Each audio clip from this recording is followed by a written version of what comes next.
you new here? Please subscribe and hit the bell button. Give a thumbs up and comment, share too. বন্ধুরা, চলে এলাম a kiss before dyeing এর অন্তিম পর্ব নিয়ে। মূল গল্প আয়রা লিভেন, বাংলা অনুবাদ রুবা এবং টুংটাং।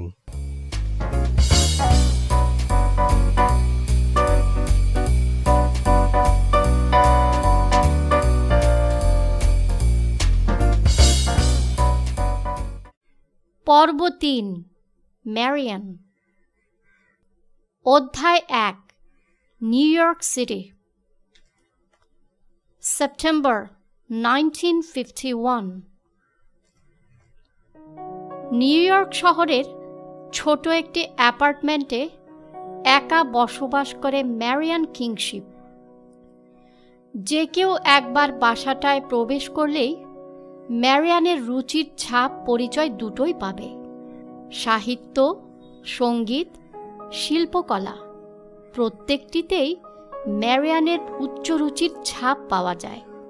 আর এই বাড়িটায় একজনই মাত্র আসেন, তিনি হলেন ম্যারিয়ানের বাবা, লিও কিংশিপ।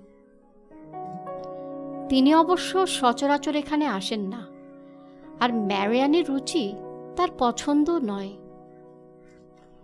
আসলে ম্যারিয়ান তার বাবাকে পছন্দ করে না।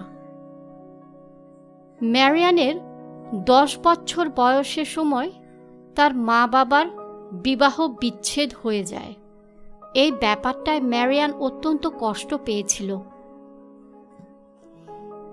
তখন অ্যালেনের বয়স ছিল 6 আর ডরোথির 5। ছোট মেয়েগুলো অবশ্য বুঝতে পারত না কেন তাদের মা তাদেরকে ছেড়ে চলে গিয়েছিল, কিন্তু ম্যারিয়ান বুঝতে পারত। আর সেই থেকে ম্যারিয়ান খুব ভালোভাবে বুঝে গিয়েছে যে তার বাবা হলেন একজন শীতল, কঠোর প্রকৃতির মানুষ। আর বিচ্ছেদের পরপরই ম্যারিয়ানের মায়ের মৃত্যুর কারণটা তাকে তার বাবার প্রতি আরও বেশি করে বিষিয়ে তুলেছে। আগে লিও কিংশিপের নিউ ইয়র্কের সুন্দর বাসাটায় ম্যারিয়ান, ডরোথি, অ্যালেন ওরা সবাই একত্রে বসবাস করত, কলেজ শেষ করার আগ পর্যন্ত। সে নিউ ইয়র্কের কলাম্বিয়া ইউনিভার্সিটির একজন ছাত্রী ছিল। কলেজ শেষ করার পর সে বর্তমানের বাসাটায় চলে আসে। ম্যারিয়ান বরাবরই বিজ্ঞাপন সংস্থায় কাজ করতে চাইত। লিও কিংশিপ অবশ্য চাইছিল ম্যারিয়ান যাতে ওই কোম্পানিটায় কাজ করে যে কোম্পানিটা লিও কিংশিপের বিজ্ঞাপন তৈরি করে। সে ওই সংস্থার পরিচালককে বলেছিল তার মেয়েকে যাতে তারা কাজে নেয়। ম্যারিয়ান অবশ্য কখনোই তার বাবার সাহায্য চায়নি। সে খুব ছোট একটা বিজ্ঞাপন সংস্থায় কাজ পেয়ে যায়, যদিও বা ওখান থেকে খুব বেশি একটা টাকা পাওয়া যায় না। তবুও ম্যারিয়ান তার কাজটাকে খুবই পছন্দ করে, আর ম্যারিয়ান এতে অত্যন্ত খুশি। নতুন বাসাটায় উঠে আসবার পর থেকে ম্যারিয়ান মাত্র সপ্তাহে একদিন যেত বাবার বাসায় বাবার সঙ্গে ডিনার করবার জন্য। তারা দুজনেই অত্যন্ত মার্জিত ছিল, কিন্তু তারা একে অপরকে পছন্দ করত না। ম্যারিয়ানের ইউনিভার্সিটি শেষ করার পরপরই অ্যালেন চলে যায় কল্ডওয়েলে। তার 1 বছর পর ডরোথি চলে যায় আইওয়াতে। তাই কেবলমাত্র ম্যারিয়ান আর তার বাবাই থাকত তাদের সেই উইকলি ডিনারের আসরে। ডরোথির মৃত্যুর পরেও তাদের মধ্যে কোনো কিছুই বদলায়নি। লিও কিংশিপ অত্যন্ত রাগান্বিত ছিল ডরোথির মা হওয়ার কারণটা নিয়ে, এবং সে ডরোথির আত্মহত্যার ব্যাপারটা নিয়েও প্রচণ্ড রাগান্বিত ছিল। ডরোথির কুমারী অবস্থায় মা হওয়ার কথাটা চেপে যাওয়ার জন্য লিও কিংশিপ পত্রিকার লোকজনকে অনেক মোটা টাকা দেয়। এরপর তিনি তার ছোট মেয়ের কথা একবারেই ভুলে যেতে চায়। অ্যালেন খুন হওয়ার পর লিও কিংশিপ ম্যারিয়ানের প্রতি কিছুটা স্নেহপরায়ণ হওয়ার চেষ্টা করে। ম্যারিয়ানের হৃদয়ে তার বাবার জন্য দুঃখ অনুভূত হয়। এখন সে তার বাবার বাড়িতে 3 দিন যায় ডিনার করতে, যেখানে আগে মাত্র 1 দিন যেত। সে তার বাবাকে পছন্দ করার চেষ্টা করে, কিন্তু সে প্রত্যেকবারই সন্দিগ্ধ হয়ে যায় যখনই তার বাবা স্নেহপরায়ণ হওয়ার চেষ্টা করে। সে আসলে তার বাবাকে ভরসাই করে না। ম্যারিয়ান কিংশিপ আসলে সত্যিকার অর্থে কাউকেই পছন্দ করে না। সে কেবলমাত্র তার ছোট্ট অ্যাপার্টমেন্টটাকে ভালোবাসে। প্রত্যেক শনিবারে সারাটা দিন জুড়ে সে তার নিজের ছোট্ট বাসাটাকে পরিষ্কার করে গুছিয়ে রাখে।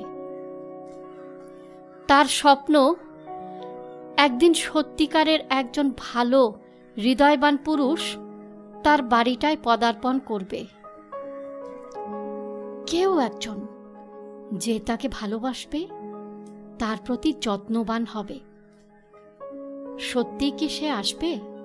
ম্যারিয়ান নিজেই নিজেকে প্রশ্ন করে। সেপ্টেম্বর মাসের এক শনিবার সকালে ম্যারিয়ান তার বাসাটা গোছগাছ করছিল। সে একটা টেবিল পরিষ্কার করতে করতে মাই ইজিপ্ট নামক পেন্টিংটার দিকে তাকিয়েছিল। ডিমোস তার অত্যন্ত প্রিয় চিত্রশিল্পী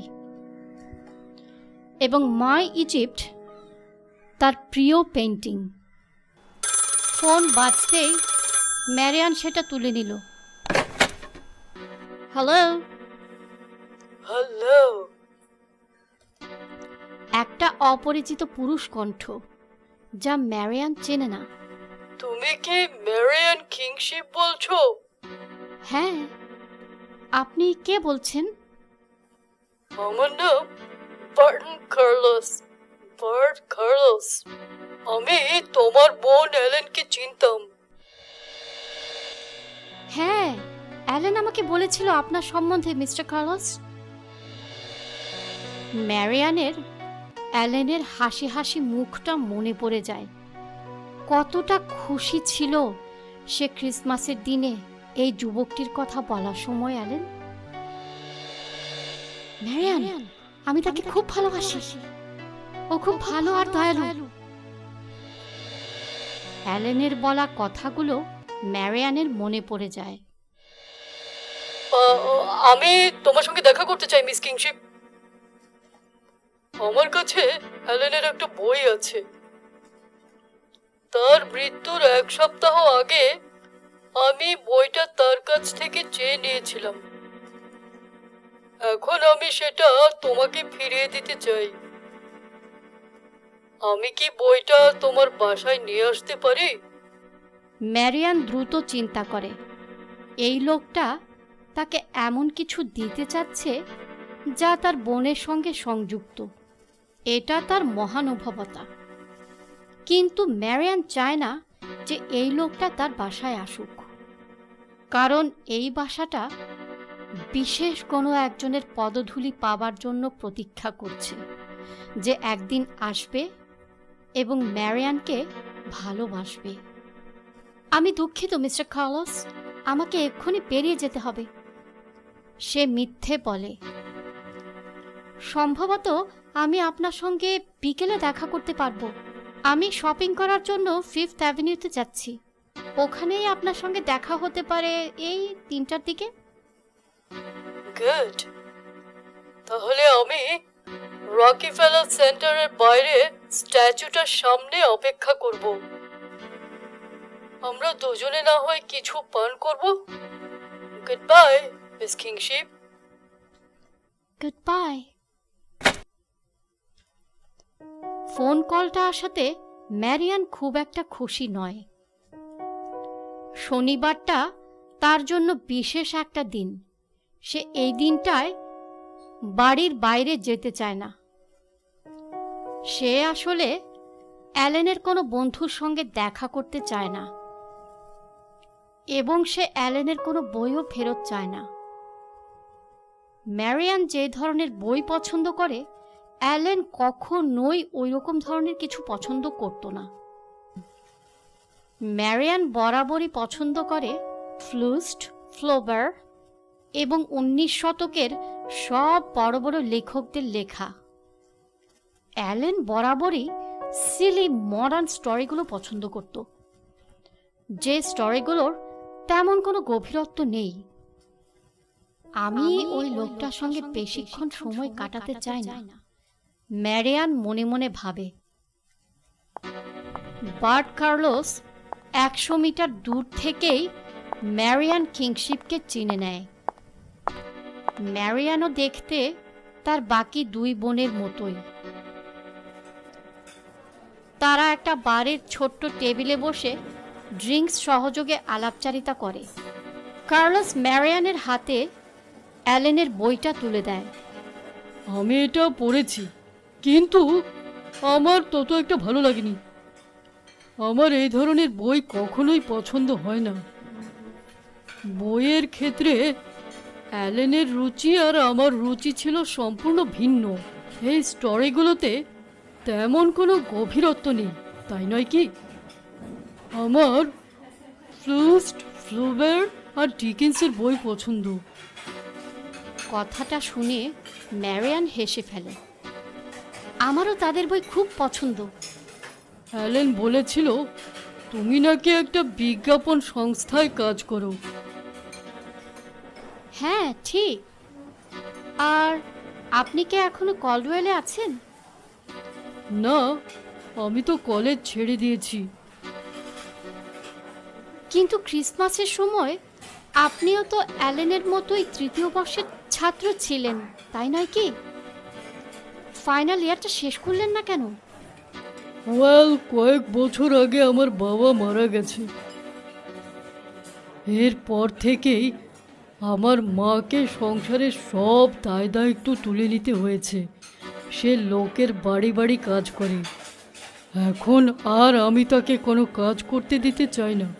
তাই আমি নিউ ইয়র্কে চলে এসেছি, আর এখানে ছোটোখাটো একটা কাজও জোগাড় করেছি। হয়তো আগামী বছর কলেজে যোগ দিয়ে লেখাপড়াটা শেষ করে নেব। কয়েক মুহূর্ত পরে ম্যারিয়ান উঠে দাঁড়ায়। সে বলে, আমাকে এখন চলে যেতে হবে, বাট ড্রিঙ্কসের জন্য ধন্যবাদ। তুমি কি আরেকটা নিতে চাও? আমার একজনের সঙ্গে দেখা করার কথা আছে। এটা অবশ্য বিজনেস মিটিং, কোনোভাবেই দেরি করা চলবে না। ম্যারিয়ান অবশ্য কথাটা বানিয়ে বলেছে। বার্ট ম্যারিয়ানের গমন পথের দিকে তাকিয়ে থাকে এবং অতি সন্তর্পণে তাকে অনুসরণ করে। সে দেখে ম্যারিয়ান একটা অ্যাপার্টমেন্টে ঢুকেছে। আধা ঘন্টার মতো অপেক্ষা করবার পরও ম্যারিয়ান সেই বিল্ডিং থেকে বের হয়ে আসে না। Business meeting? না না, এটা তারই বাসা। সে এখানেই বসবাস করে। সে শহরের দরিদ্রতম এলাকার দিকে এগিয়ে যেতে থাকে, যেখানে সে ছোট একটা রুম ভাড়া করেছে। এখন সে জানে ম্যারিয়ান কিংশিপ কোথায় থাকে। সে ম্যারিয়ানের বাড়ির আশেপাশে লুকিয়ে থাকবার মতো একটা জায়গা খুঁজে বের করেছে। সে যখন ইচ্ছে ওখানে লুকিয়ে থাকে আর ম্যারিয়ানের গতিবিধির ওপর নজর রাখে। ম্যারিয়ান কোথায় যায়, কার সঙ্গে দেখা করে, ইত্যাদি ইত্যাদি। অ্যালেনকে খুন করার 1 মাস পরেও বার্ট কার্লোস অত্যন্ত রাগান্বিত আর ভীত সন্ত্রস্ত ছিল। সে ক্ষোভান্বিত এই কারণে যে বেকার সময় নষ্ট করেছে সে ডরোথি আর অ্যালেনের পেছনে, এবং সে তার ভবিষ্যৎ নিয়েও শঙ্কিত। এত কিছু করবার পরেও সে কি দরিদ্রই থেকে যাবে? সে লিও কিংশিপদের টাকা পয়সা আত্মসাৎ করতে চায়, আর সব কিছুই ভেস্তে গেছে। সে তো ডরোথিকে গর্ভবতী করতে চায়নি, আর সে অ্যালেনকে এটাও বলেছিল যে ব্লু রিভারে অ্যালেন যাতে কোনোভাবেই না যায়, কিন্তু বোকা উল্লুক মেয়েটা তার কথা শোনেনি।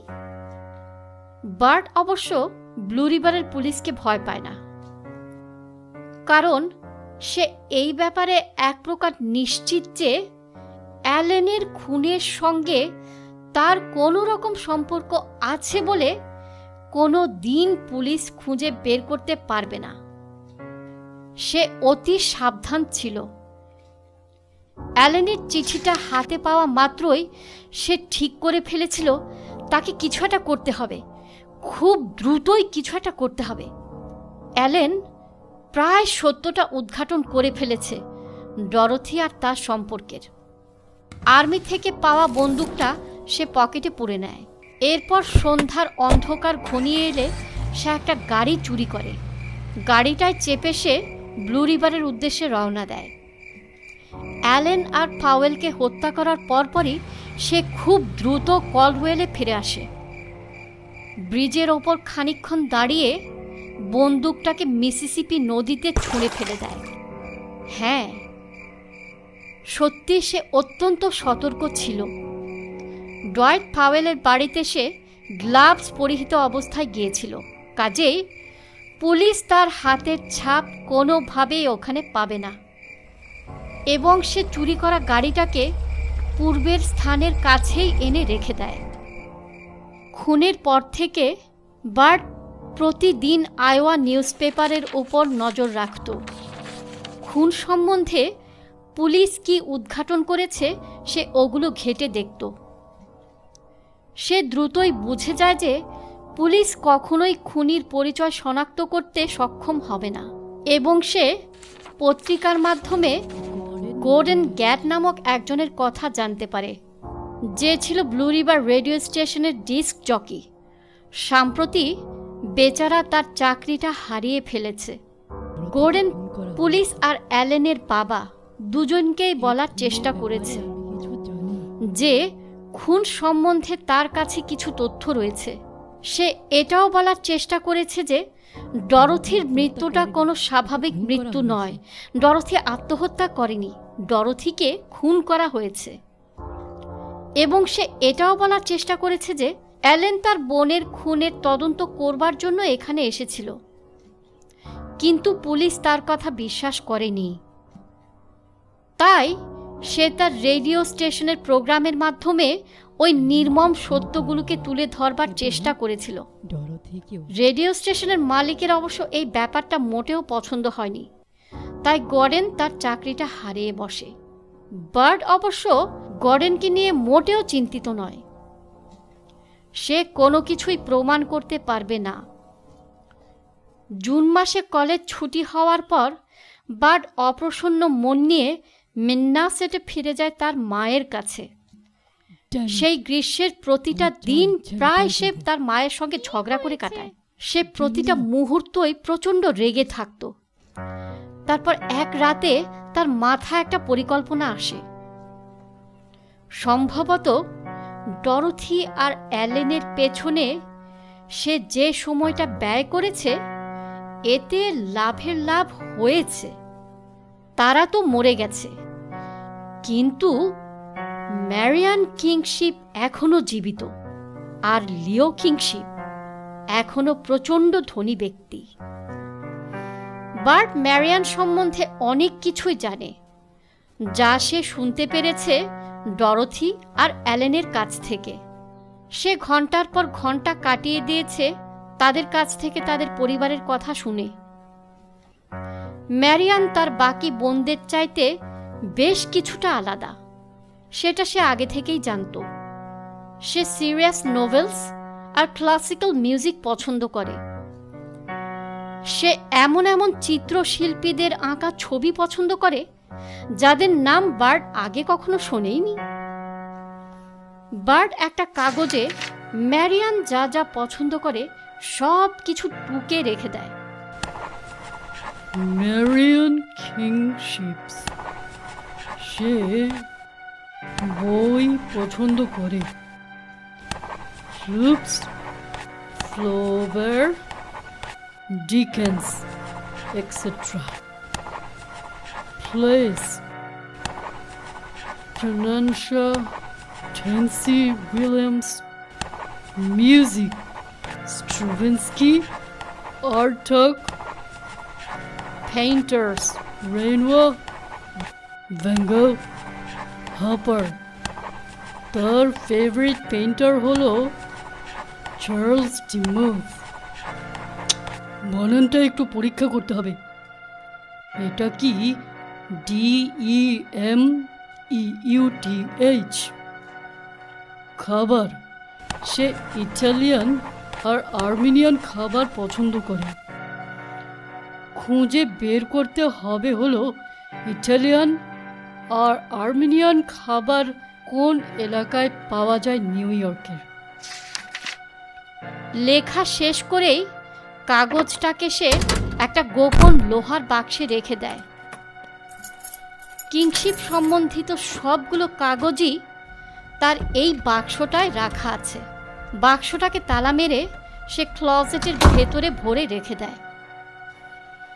পরের দিন সকালে বার্ট তার মাকে জানায় সে আর কলেজে ফিরে যাবে না। আমি নিউ ইয়র্কে যেতে চাই, ওখানে আমি একটা জব বের করব। আর আমার মাথায় দারুণ একটা পরিকল্পনা এসে গেছে, যার সম্বন্ধে আমি তোমাকে এখনই কিছু বলতে পারছি না। এটা একটা গোপন বিষয়। বাট তোমার মাথায় সব সময় ভালো ভালো বুদ্ধি ঘোরাফেরা করে। রবিবার বিকেলে বার্ট কার্লোসের সঙ্গে প্রথম দেখা হওয়ার পরে ম্যারিয়ান বসেছিল new York museum of modern আর্টসের বড় একটা আলোকিত কক্ষে। সে প্রায় রবিবারেই মিউজিয়ামে আসে। শহরের মধ্যে এটাই তার সবচেয়ে প্রিয় জায়গা। সে একটা বড় স্ট্যাচুর দিকে তাকিয়েছিল। তখনই তার পেছন থেকে একটা শব্দ শুনতে পায়। হ্যালো অ্যাগেন ম্যারিয়ান, এখানে তোমার সঙ্গে দেখা হয়ে যাবে এটাও প্রত্যাশা করিনি আমি। আসলে বার্ট মিথ্যে কথা বলছে। মূলত সে প্রত্যাশাই করছিল ম্যারিয়ানকে এখানে দেখতে পাবে বলে। সে ম্যারিয়ানের অ্যাপার্টমেন্টের কাছে লুকিয়েছিল। ম্যারিয়ানকে সে বাইরে আসতে দেখেছে এবং তাকে অনুসরণ করতে করতে সে এই মিউজিয়ামে এসে পড়েছে। আমি এই মিউজিয়ামটা পছন্দ করি, প্রায় সময় এখানে আসি। এটাও আরেকটা মিথ্যে।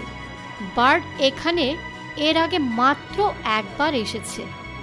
মডার্ন আর্টিস্টদের আঁকা ছবিগুলো কোথায় আছে সেই জায়গাটা তাকে খুঁজে বের করতে হয়েছে, যা ম্যারিয়ান সবচাইতে বেশি পছন্দ করে। আমিও প্রায় সময় এখানে আসি। আমি সব সময় চাইতাম অ্যালেন যাতে এসব শিল্পকলা পছন্দ করে, কিন্তু সে কখনোই মিউজিয়ামে যেতে চাইতো না শিল্পকলা দেখার জন্য। অ্যালেন অত্যন্ত মিষ্টি একটা মেয়ে ছিল, তবে তার রুচিবোধ আমার থেকে ছিল সম্পূর্ণ আলাদা। আমি তাকে অত্যন্ত পছন্দ করতাম, কিন্তু আমার মনে হতো কলেজের পর আমাদের আর একত্রে থাকা সম্ভব হবে না। খানিকক্ষণের জন্য তাকে কিছুটা দুঃখিত দেখালো। তারপর সে হেসে বলে, চলো আমরা দুজন একসঙ্গে ওই পেন্টিংসগুলি দেখি। আমার আমেরিকান পেন্টিংস খুবই পছন্দের। আমার ফেভারিট আর্টিস্ট কিন্তু আমেরিকান, তার নাম হলো চার্লস ডিমুথ। তুমি কি তার কাজ সম্বন্ধে জানো ম্যারিয়ান? বেশ কয়েক ঘন্টা পরে এই তরুণ যুগল মিউজিয়াম ত্যাগ করে একত্রে। মুহূর্তের জন্য বার্ট ম্যারিয়ানের হাতটা তার হাতে নেয়।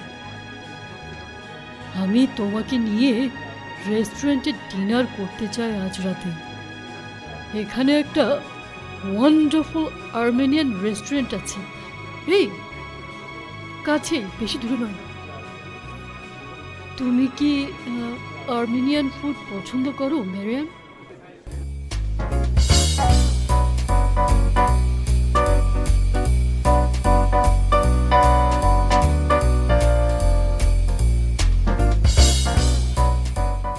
অধ্যায় 2 গোল্ডেন ক্যাট। ডিসেম্বর 1951, ডিসেম্বর মাসের 24 তারিখ, ক্রিসমাস ইভ। ম্যারিয়ান কিংশিপ একটা পত্রিকা পড়ছিল। সে হেসে ভাবে কাল হলো ক্রিসমাস এবং তার কয়েকটা দিন পরেই হলো ম্যারিয়ান কিংশিপের বিয়ের দিন। অবশেষে সে সুখী হতে চলেছে। সে নিউজ পেপারে ছাপানো তার বিয়ের সংবাদটা আবারও পড়ে। ম্যারিয়ান কিংশিপ বিয়ে করবে আগামী শনিবারে। মিস ম্যারিয়ান কিংশিপ, লিও কিংশিপের জ্যেষ্ঠ কন্যা। মিস্টার লিও কিংশিপ, যিনি কিনা হলেন কিংশিপ কোম্পানির কর্ণধার, আমেরিকার সবচাইতে সফলতম কোম্পানির একটা। মিস কিংশিপ বিয়ে করবেন মিস্টার বার্টন কার্লোসকে। মিস্টার কার্লোস ছিলেন দ্বিতীয় বিশ্বযুদ্ধের একজন আর্মি। পরবর্তীতে সে কল্ডওয়েল কলেজে শিক্ষা লাভ করে। বর্তমানে সে কিংশিপদের কোম্পানিতে কর্মরত। ম্যারিয়ান আবারও হাসে। গত কয়েকটা মাস তার জন্য খুব একটা সহজতর ছিল না। প্রথমে তো তার বাবা বার্টকে সন্দেহ করেছিল। এই যুবক তোমাকে ভালোবাসে না ম্যারিয়ান, সে আমার টাকাকে ভালোবাসে। ম্যারিয়ানের মুখে বার্ডের কথা শুনে মিস্টার কিংশিপ বিমর্ষ হয়ে পড়ে। প্রথমে সে অ্যালেনের কাছ থেকে চেষ্টা করেছে টাকা আদায় করার, তারপরেই অ্যালেন খুন হয়ে যায়। তাই এখন সে চেষ্টা করছে তোমাকে ধরে টাকা আদায় করার। আমি তার সম্বন্ধে আরো খোঁজ খবর নেব। ম্যারিয়ান রাগান্বিত কণ্ঠে বলে, যদি তুমি এটা করো তাহলে আমি কখনোই আর তোমার সঙ্গে কথা বলবো না। ম্যারিয়ানের বাবা বুঝে যায় যে তার মেয়ে যা বলেছে তা সে অক্ষরে অক্ষরে পালন করবে। তাই সে প্রতিজ্ঞা করে বার্ডের জীবন সম্বন্ধে সে আর কোনো অনুসন্ধান করবে না। অ্যালেন বলেছিল তাকে সে আর বার্ড বিয়ে করতে চলেছে। সে মিস্টার লিওকে বলেছিল যে তারা একে অপরকে ভালোবাসে। আমরা খুব সুখী হব, আমাদের সব পছন্দ এক। আমরা মিলেমিশে একাকার হয়ে গেছি।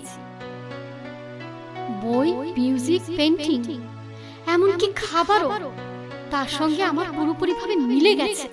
অবশেষে মিস্টার লিওকে বার্ড সম্বন্ধে তার মতামত পরিবর্তন করতে হয়। আমার স্ত্রী আর দুটি কন্যা গত হয়ে গেছে। আমি তোমাকে হারাতে চাই না ম্যারিয়ান। ওই সপ্তাহেই মিস্টার লিও বার্ডকে তার নিজস্ব কোম্পানিতে ভালো একটা চাকরিতে বহাল করেন। এখন সে এই তরুণ যুগলের জন্য নিউ ইয়র্ক শহরে সুন্দর একটা বাসা ক্রয় করেছে। বিয়ের পর ওরা এই বাসাটায় থাকবে। সবকিছুই ঠিকঠাক হতে চলেছে। ক্রিসমাসের সন্ধ্যায় মিস্টার লিও কিংশিপ তার অফিস ঘরে বসে কাজ করছিল। তখনই তার ডেস্কের ফোনটা বেজে ওঠে এবং তিনি তা রিসিভ করেন। হ্যালো স্যার, কেউ একজন আছে আপনার সঙ্গে খুব জরুরি কথা বলতে চায়। তার নাম হলো রবার্ট ক্যাট। কিছুক্ষণ পর একজন সুদর্শন যুবক ওই ঘরে প্রবেশ করে। তার হাতে ছিল দুটো বই আর একটা পত্রিকা। মুহূর্তের জন্য লিও কিংশিপ যুবকটির দিকে তাকায়। তোমার সঙ্গে আমার আগেই দেখা হয়েছে, কিন্তু তোমার নাম তো রবার্ট গেট হুইলার না। হ্যাঁ, আপনি ঠিক বলেছেন স্যার, আমি গর্ডন গ্যাট। আমাদের দেখা হয়েছিল ব্লু রিভারে মার্চ মাসে। আমি ভেবেছিলাম যদি আমি আমার সত্যিকারের নামটা বলি তাহলে আপনি আমার সঙ্গে দেখা করতে চাইবেন না। আমার আসার কারণটা হলো আমি আজ সকালে নিউজ পেপারে একটা স্টোরি পড়েছি। স্টোরিটা হলো আপনার মেয়ের বিয়ে সম্বন্ধে। কিছু ব্যাপার আছে স্যার, যা আমাকে অবশ্যই আপনাকে বলতে হবে। মিস্টার গ্যাট, কিছু বলার আগে ভেবে চিন্তে সাবধানে কথা বলবে তুমি। মার্চ মাসে তুমি আমাকে আর আমার মেয়ে ম্যারিয়ানকে বলেছিলে কিভাবে অ্যালেনের সঙ্গে তোমার দেখা হয়েছে।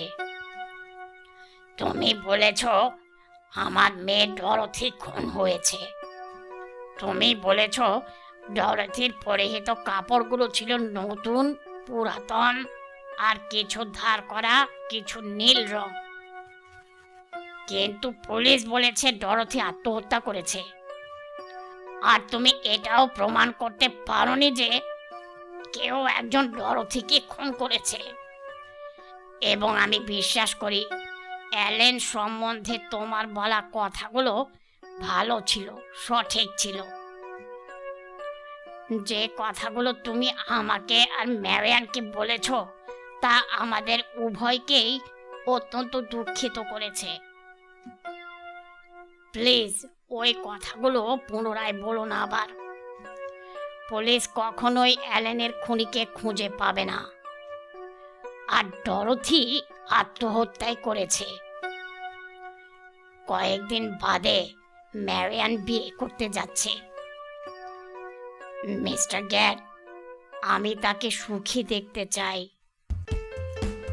দয়া করে একটিবার আমার কথাটা শুনুন স্যার। আমি পড়েছি আপনার মেয়ে বার্ট কার্লোসকে বিয়ে করতে যাচ্ছে। আমার মনে আছে কার্লোস অ্যালেনের বয়ফ্রেন্ড ছিল কলওয়েল কলেজে পড়াকালীন সময়ে। এবং আমি এটা দেখে একটু অবাক হব না যে আপনার মেয়ের চেয়ে আপনার টাকার প্রতি যদি এই ভদ্রলোক বেশি আগ্রহ দেখায় তাহলে আমি একটুও অবাক হব না। আপনারও কি এই চিন্তাটা হয়নি? আপনার চোখে কি এই ব্যাপারটা ধরা পড়েনি?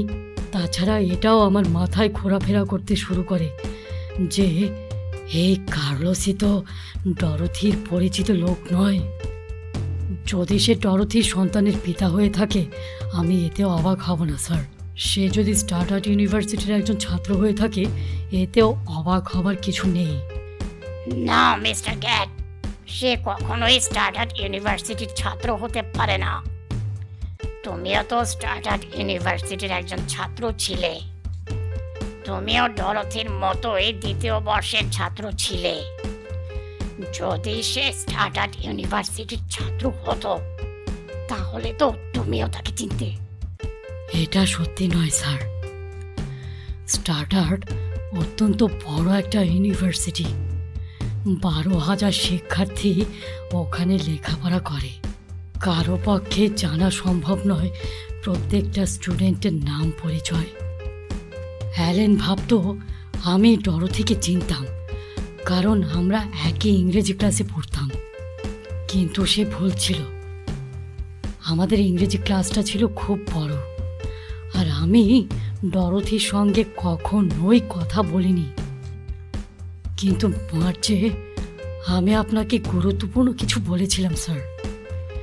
যে সন্ধ্যায় অ্যালেন মারা গিয়েছিল ঠিক ওই সন্ধ্যায় অ্যালেন আমার জন্য একটা মেসেজ রেখে গিয়েছিল। মেসেজটা ছিল ডরথির লাস্ট বয়ফ্রেন্ড তার সঙ্গে একই ইংরেজি ক্লাসে পড়তো না। আজ সকালে আমার মনে পড়ে গেল বার্ডের কাছে লেখা অ্যালেনের চিঠিটা। ওই চিঠিটায় অ্যালেন উল্লেখ করেছিল বার্ডের সঙ্গে তার নাকি দেখা হয়েছিল সালের শরৎকালে এ সময় তাদের প্রথম দেখা হয় কল্ডওয়েলে। কিন্তু কল্ডওয়েল খুব ছোট একটা কলেজ স্যার। প্রায় 800-র মতো ছাত্রছাত্রী এখানে লেখাপড়া করে। প্রায় সবাইকেই সবাই চেনে। কার্লেস আর অ্যালেন দুজনেই ছিল 3য় বর্ষের ছাত্র, কিন্তু তাদের দেখা হয়েছিল কেবলমাত্র 3য় বর্ষের শুরুতেই। তার মানে দাঁড়ালো নিশ্চয় কার্লোস অন্য কোনো জায়গা থেকে কলওয়েলে এসে ভর্তি হয়েছে ওই শরৎকালেই, আর ওই কারণেই অ্যালেনের সঙ্গে তার আগে দেখা হয়নি। এবং এমনটাই ঘটেছে বলে আমি মনে করি স্যার। বার্ট কার্লোস এর আগে ছিল স্টার্টার্ড ইউনিভার্সিটিতে, এবং সেই ছিল ডরথির বয়ফ্রেন্ড। আর ডরথি আপনার মতো ধন কুবেরের কন্যা স্যার। সে একজন ধনী পরিবারের মেয়েকে বিয়ে করতে চাইছিল। যখনই ডরথি প্রেগনেন্ট হয়ে যায়, সে ভাবে আপনি এটা কিছুতেই মেনে নেবেন না এবং প্রচণ্ড রেগে যাবেন ডরথির উপর। সে এটাও বুঝে যায় যে আপনি ডরথিকে টাকা দেওয়া বন্ধ করে দেবেন। তাই সে ডরথিকে খুন করেছে। এরপর সে কলওয়েলে চলে আসে, কারণ তার লক্ষ্য আপনার টাকা। এবং সে অ্যালেনের বয়ফ্রেন্ড হয়ে যায়। অ্যালেন যখন উদ্ঘাটন করে ফেলল যে ডরথি আত্মহত্যা করেনি, তাকে খুন করা হয়েছে, এবং তখনই কার্লোস তাকেও খুন করে ফেলল। সঙ্গে সেই যুবকটিকেও খুন করে ফেলল যে অ্যালেনকে সাহায্য করছিল। এবং এখন কার্লোস এসেছে নিউ ইয়র্কে। এখন সে ম্যারিয়ানকে বিয়ে করার মাধ্যমে আপনার টাকা আত্মসাৎ করবে। এর কোনোটাই তুমি প্রমাণ করতে পারবে না। এসব তুমি কেন আমাকে বলছো এখন? স্যার, অ্যালেনের সঙ্গে আমার মাত্র কয়েক মিনিটের পরিচয়, কিন্তু আমি তাকে অত্যন্ত পছন্দ করেছিলাম। আমি চাই মানুষ তার মৃত্যু সম্পর্কে সত্যটা জানুক, এবং আমার মতে অ্যালেনের হত্যাকারীর শাস্তি হওয়া উচিত। এবং আমি এটাও প্রমাণ করতে পারবো যে কার্লেস স্টার্টার্ড ইউনিভার্সিটির একজন ছাত্র ছিল। অ্যালেনের চিঠির লাইনগুলো মনে পড়ে যেতেই আমি অনুসন্ধান করতে শুরু করে দিই। তার সঙ্গে আনা একটা বই সে মেলে ধরল। এটা হলো স্টার্টার্ড ইউনিভার্সিটির ছাত্রদের ইয়ারবুক, 1949 থেকে 1950 পর্যন্ত। এই যে স্যার, এই দেখুন বার্ট কার্লোসের ছবি, আর এইগুলো হলো তার ক্লাসের তালিকা।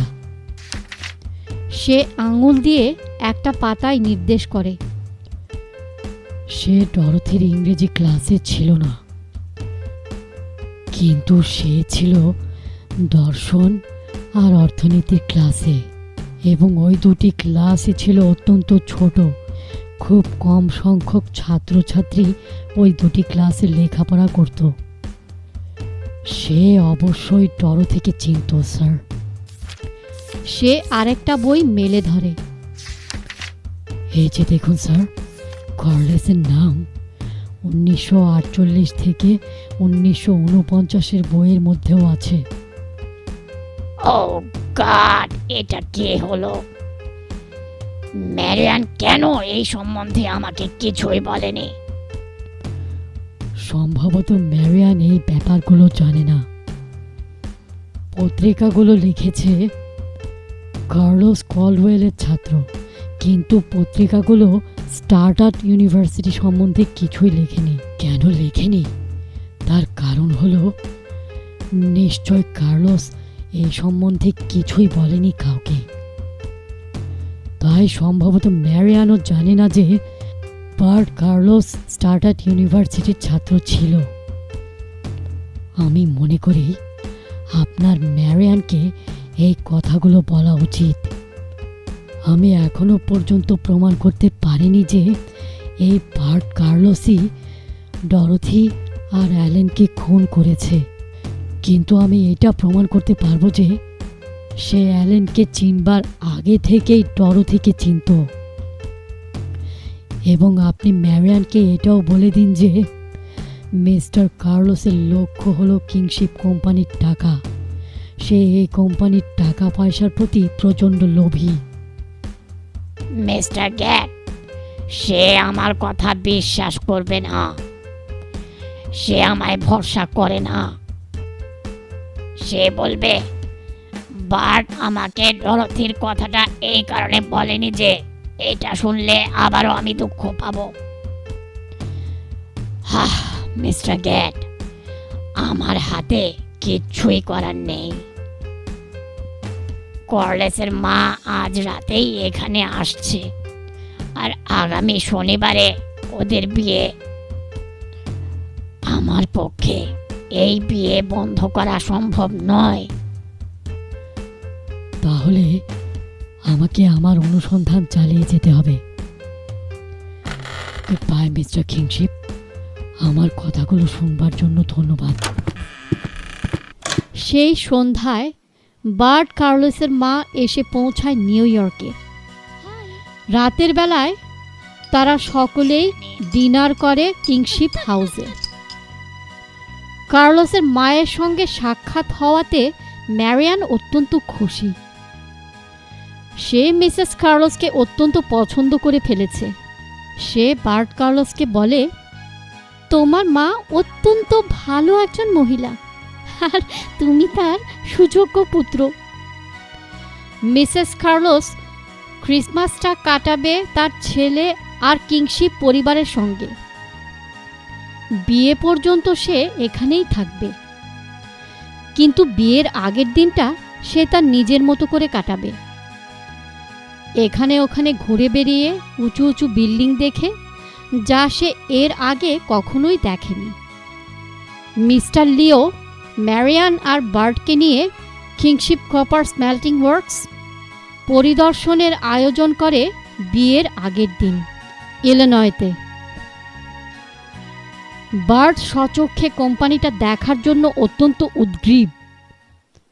27 ডিসেম্বর সন্ধ্যায় গর্ডন গ্যাট এসে নক করে লিও কিংশিপের বাড়িতে। তুমি আবার এখানে কেন এলে? ম্যারিয়ান তোমাকে এখানে দেখাটা পছন্দ করবে না। যদি সে বুঝতে পারে যে আমি কাউকে লাগিয়েছি বার্ট কার্লোস সম্বন্ধে অনুসন্ধান করবার জন্য, তাহলে ম্যারিয়ান জীবনেও আর আমার সঙ্গে কথা বলবে না। স্যার, আপনার মেয়ে এখন কোথায়? সে এখন বাইরে গেছে কার্লোস এবং তার মায়ের সাথে। তোমার যদি কিছু বলার থাকে তাহলে তুমি কিছুক্ষণের জন্য ভেতরে আসতে পারো। লিওর লাইব্রেরিতে বসে গর্ডন বলে, আমার কথাগুলো শুনুন স্যার। 2 দিন আগে আমি মিন্নাসেটে গিয়েছিলাম। এর আগে কখনোই আমি কারোর বাড়ির দরজা ভেঙে ভেতরে ঢুকিনি স্যার, কিন্তু আপনি বলেছিলেন মিসেস কার্লোস ক্রিসমাসের সময় এখানে থাকবে, তাই আমি তার মিন্নাসেটের ঠিকানা সংগ্রহ করে ওখানে গিয়ে তার বাড়ির দরজা ভেঙে ভেতরে প্রবেশ করি। তারপর একটা ক্লসেট থেকে একটা শক্ত লোহার বাক্স বের করে আনি। ওই বাক্সটা ভেঙে আমি এই জিনিসগুলো পেয়েছি স্যার।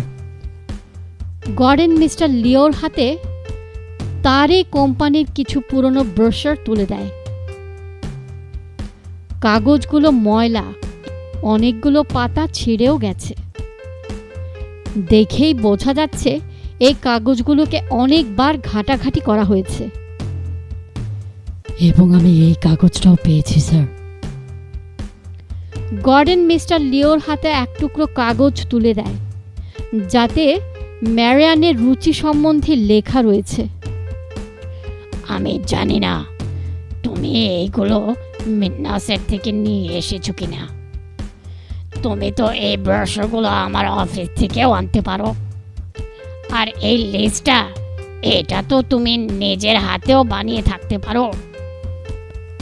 আচ্ছা, তাহলে আগামীকালকে আপনি আপনার অফিসে ফোন করে এই ব্যাপারে অনুসন্ধান চালাবেন যে কেউ কখনো এই কোম্পানির ব্রেশারগুলো বার্ট কার্লোসকে সরবরাহ করা হয়েছে কিনা, এবং এটাও জানবেন যদি ব্রেশারগুলো তাকে পাঠানো হয়ে থাকে তবে সেটা কখন। লিও ঝট করে ফোন তুলে নেয় এবং একটা নাম্বারে ডায়াল করে। এটা আমি এখনই করছি, কারণ নিউ ইয়র্কের অফিসে সর্বক্ষণ কেউ না কেউ কাজ করে। তিনি তার সেক্রেটারির সঙ্গে কথা বলবার পর 3-4 মিনিটের মতো একদম নীরব হয়ে থাকেন। অবশেষে তিনি বলেন, ধন্যবাদ, ঠিক আছে, ব্যাপারটা আমি বুঝতে পেরেছি। তুমি ঠিক বলেছ মিস্টার গ্যাট। তোমার কথাগুলো বিশ্বাস করেছিলাম না বলে আমি অত্যন্ত দুঃখিত মিস্টার গ্যাট।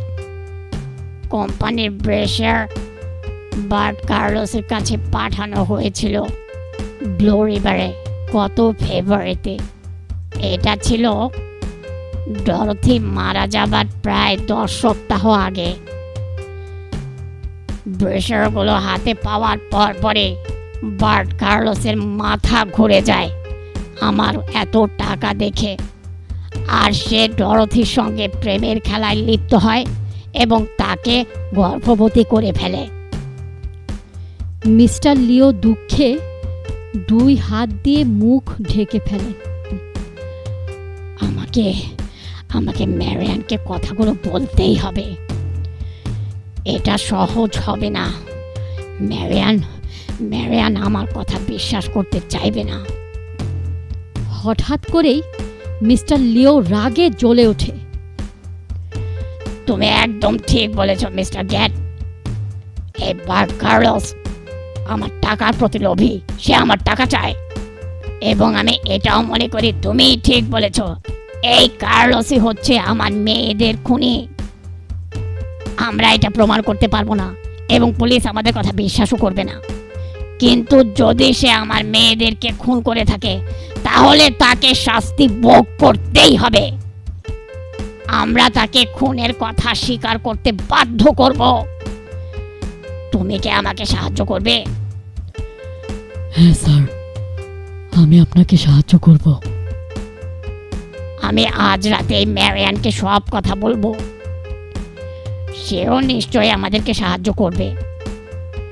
সে নিশ্চয়ই কর্লেসকে বলে দেবে না যে আমরা কর্লেসের সম্বন্ধে সব কিছু জেনে গিয়েছি। যদি এইটা কোনো ক্রমে কার্লোস জানতে পারে তাহলে সে পালিয়ে যাবে। সুতরাং ম্যারিয়ানকে শনিবার পর্যন্ত নিখুঁত অভিনয় চালিয়ে যেতে হবে যে সে কার্লোসকে ভালোবাসে, সে কার্লোসকে বিয়ে করতে যাচ্ছে। এবং আগামীকাল আমরা স্মেল্টিং ওয়ার্কসে যাব। মিস্টার গ্যাট, তোমাকে কিন্তু অবশ্যই সাথে থাকতে হবে। আমরা তাকে স্বীকার করতে বাধ্য করব, আর স্বীকার না করা পর্যন্ত তাকে এখান থেকে কিছুতেই পালিয়ে যেতে দেব না আমরা।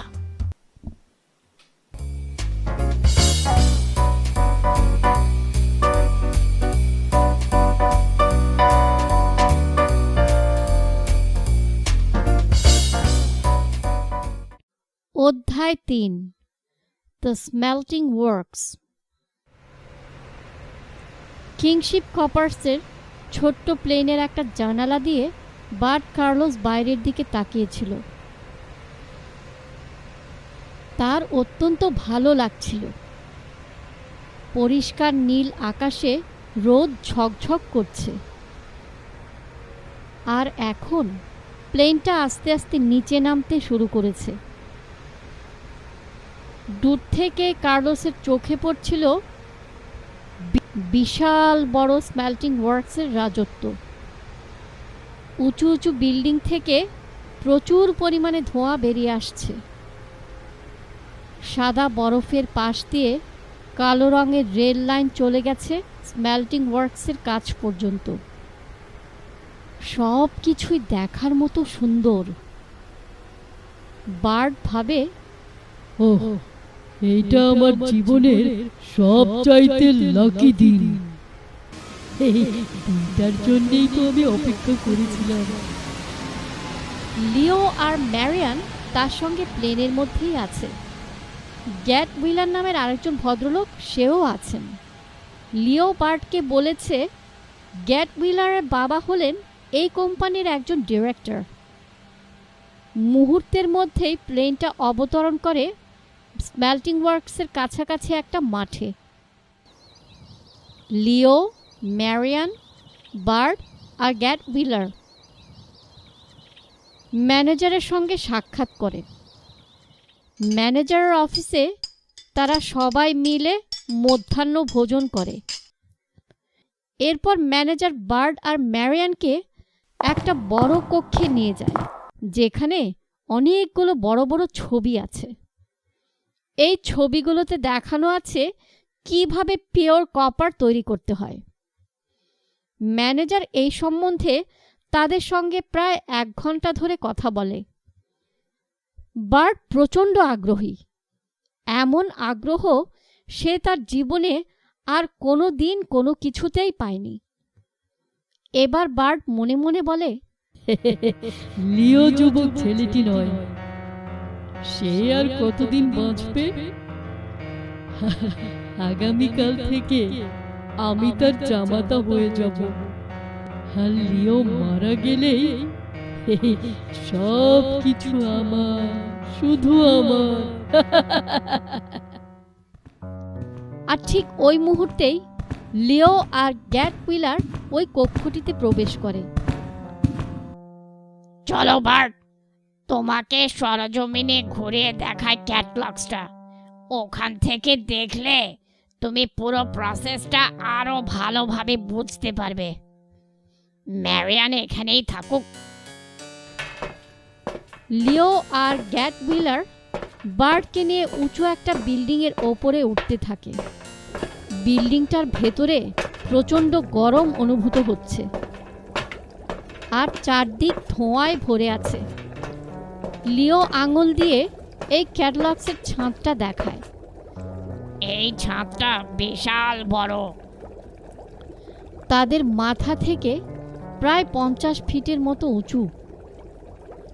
এটার মেঝেটা হলো মেটালের তৈরি। পাশগুলোতে লোহা দিয়ে তৈরি হ্যান্ড্রিলও আছে, যাতে মানুষ পড়ে না যায়। লিও একটা মইয়ের সাহায্যে ওপরের দিকে উঠতে থাকে।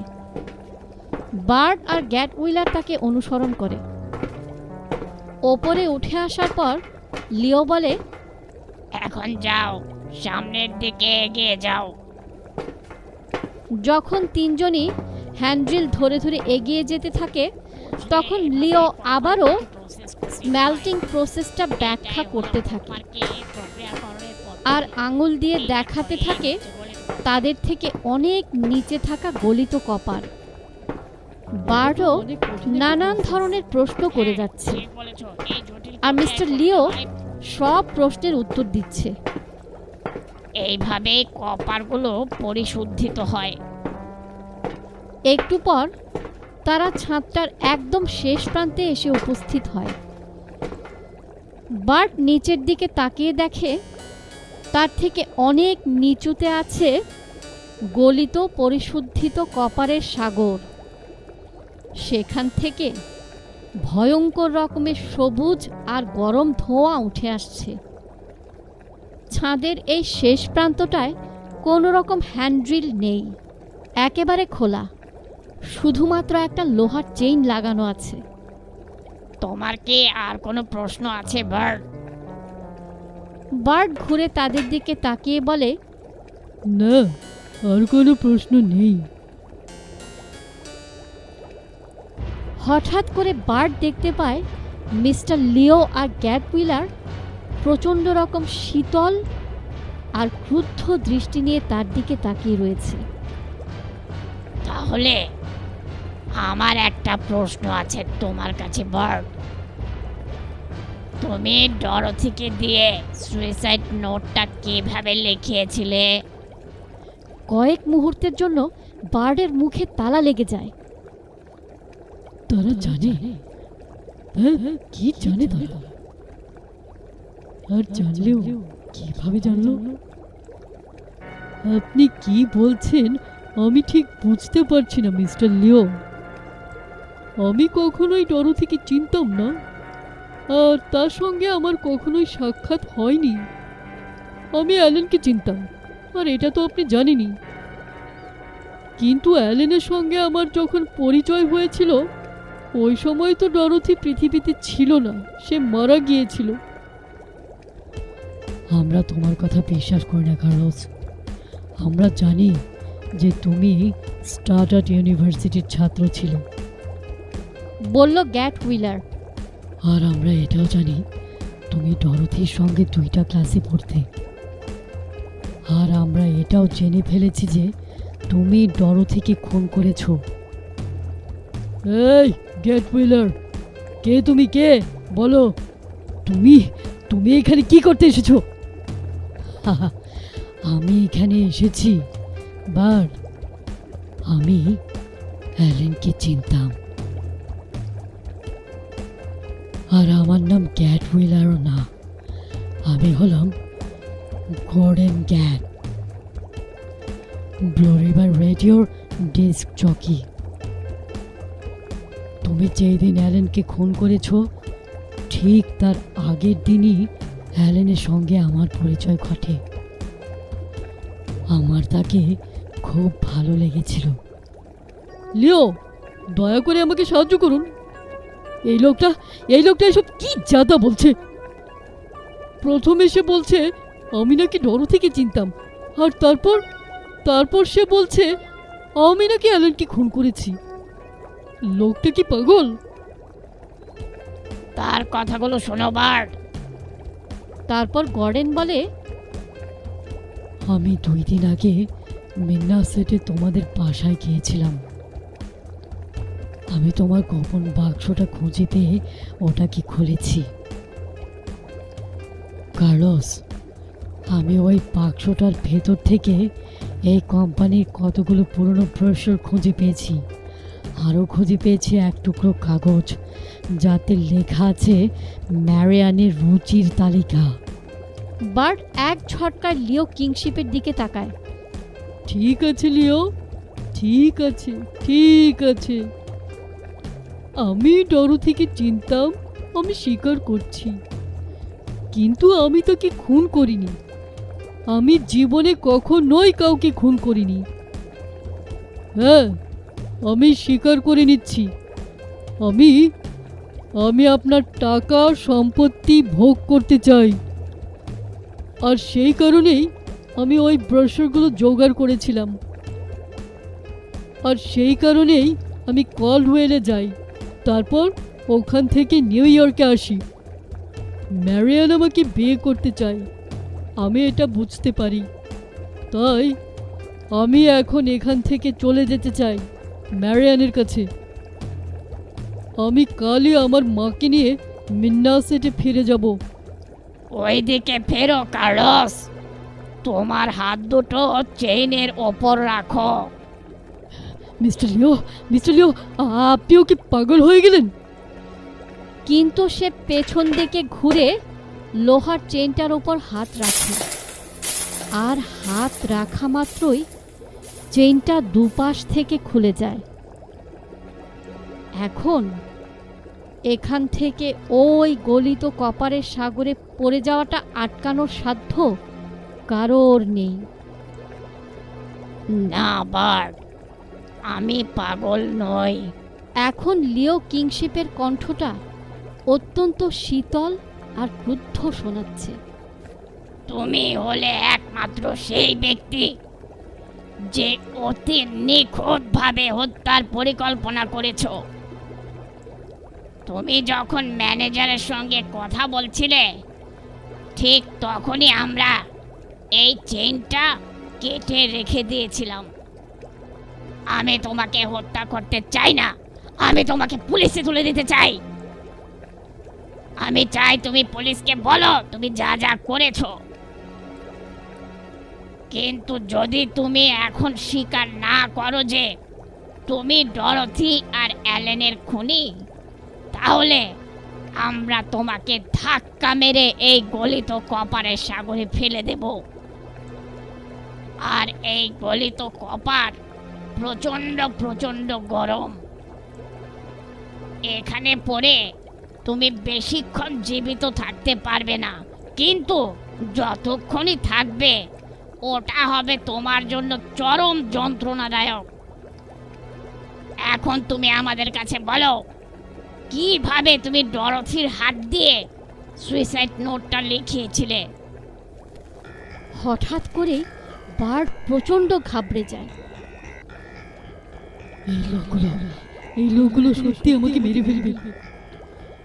যখন কার্লোস আর্মিতে ছিল তখন সে প্রচুর লোককে হত্যা করেছে এবং সে ব্লু রিভারেও 3 জনকে খুন করেছে। কিন্তু এই খুনগুলো তার কাছে অতি সহজতর ব্যাপার ছিল, কারণ সে তাদের পরোয়াই করেনি। সে সবসময় লোকের কাছ থেকে আদর যত্ন পেয়ে এসেছে। কিন্তু এখন এই লোকগুলো কি করছে? এই লোকগুলো কেন তাকে মূল্যায়ন করছে না? লিও তার দিকে এগিয়ে আসতে থাকে, আর ঠিক ওই মুহূর্তে বার্ড দেখতে পায় ম্যারিয়ান ওপরে উঠে আসছে। বার্ড ভাবে, যদি আমি খুনের কথা স্বীকার করি তাহলে তাহলে তারা আমাকে পুলিশের হাতে তুলে দেবে, এটা নিশ্চিত। আর সম্ভবত পালিয়ে যাবার একটা সুযোগও পেয়ে যাব। কিন্তু কিন্তু এখনই যদি আমি সবগুলো খুনের কথা স্বীকার না করি তাহলে তাহলে তারা আমাকে মেরে ফেলবে। এরপর বার্ড বলে, ওকে, ঠিক আছে, আমি ডরথিকে খুন করেছি। আর ডরথির লেখা সুইসাইড নোটটা ছিল একটা স্প্যানিশ উপন্যাসের ইংরেজি অনুবাদ। আমি তাকে বলেছিলাম এই অনুবাদটা আমায় সে লিখে দিতে। আর আমি অ্যালেনকেও খুন করেছি। বার্ডকে এখন প্রচণ্ড ভীত সন্ত্রস্ত দেখাচ্ছে। কিন্তু অ্যালেনের মৃত্যুর পেছনে তার নিজেরই দোষ ছিল। আমি তাকে বারণ করেছিলাম, অনেকবার বারণ করেছিলাম যে সে যেন কোনো অবস্থাতেই ব্লু রিভারে না যায়। তাই আমাকে অ্যালেনকে খুন করতে হয়েছে। আর আমি তো ডরথিকে কখনোই গর্ভবতী করতে চাইনি। সব দোষ তাদের মৃত্যুর পেছনে তাদেরই হাত আছে। মেয়েরা অত্যন্ত বোকা আর উল্লুক প্রকৃতির হয়। আর ঠিক ওই মুহূর্তে ম্যারিয়ান তার বাবাকে ধাক্কা মেরে পেছনে সরিয়ে বার্ডের কাছে চলে আসে। ভীত বার্ড একটু পেছনে সরে যেতেই তার পাটা পিছলে যায় লোহার মেঝের ওপর থেকে, আর সঙ্গে সঙ্গে সে ওই গলিত কপারের মধ্যে পড়ে যেতে থাকে। তখনই তার কানে ভেসে আসতে থাকে ডরথি আর অ্যালেনের মরণ চিৎকারের শব্দগুলো। মুহূর্তের মধ্যে সে অনুভব করে যে এখন যন্ত্রণায় সেও চিৎকার করছে। প্লেনে চড়ে ওরা রওনা দেয় নিউ ইয়র্কের উদ্দেশ্যে। ম্যারিয়ান প্লেনের ভেতরে বসে বসে নীরবে কাঁদতে থাকে। তখন গর্ডেন বলে, আমরা আসলে তাকে মেরে ফেলতে চাইনি ম্যারিয়ান। আমরা কেবলমাত্র চাইছিলাম তার নিজের মুখে সে স্বীকার করুক তার কৃত সবগুলো অপরাধ। আমরা শুধু চাইছিলাম তার মুখ দিয়ে স্বীকারোক্তি আদায় করার জন্য যে সেই ডরথি আর অ্যালেনকে খুন করেছে। আমি জানি আমি তার জন্য কাঁদছি না। আমি ভেবেছিলাম